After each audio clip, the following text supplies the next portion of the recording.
Greetings. Our readings for today are Genesis chapters 22 to 24. In chapter 22, we get the sacrifice of Isaac, and considering all that Abraham has been through, can only imagine what Abraham would have been thinking and feeling when asked to sacrifice his son Isaac. God does intervene and spare Isaac, and it's the heart of this story is to demonstrate Abraham's faithfulness to God, and Abraham certainly serves as an example and model of faithfulness. This is one of the readings at the Great Easter Vigil, and from a Christian lens we can see how Genesis chapter 22 points us to Jesus Christ. Salvation is not going to be dependent upon our works or sacrifices. Salvation will come because of the work of God and God's sacrifice. The Father will send the Son to save us. The Father will send Jesus to save us. Isaac says to his father, as a matter of fact, in Genesis chapter 22, the fire and the wood are here, but where's the lamb for burnt offering?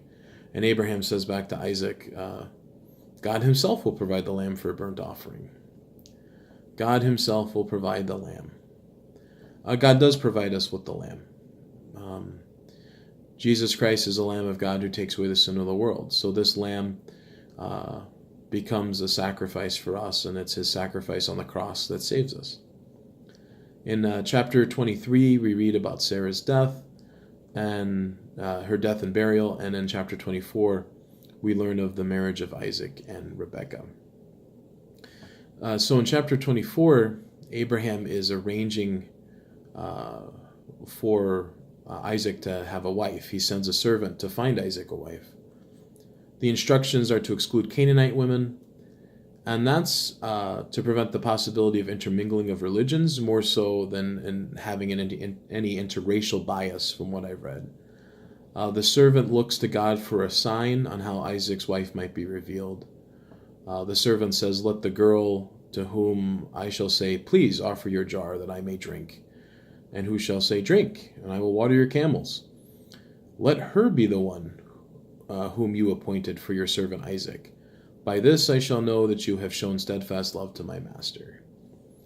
So the servant figures that only someone who is generous and conscientious would do such a thing, and that if they do such a thing, then they are suitable to be the wife of Isaac.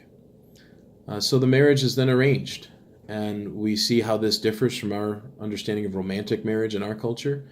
In romantic marriage, first comes love, then comes marriage. But we see very clearly in Genesis 24, first comes marriage, then comes love. But that's also a reminder that marriage is about building a relationship and maintaining one. So that's also a good thing to take away from this as well. Well, those are some of my reflections for today. I hope reading the Bible in 1 year is going well for you. Take care, and God bless.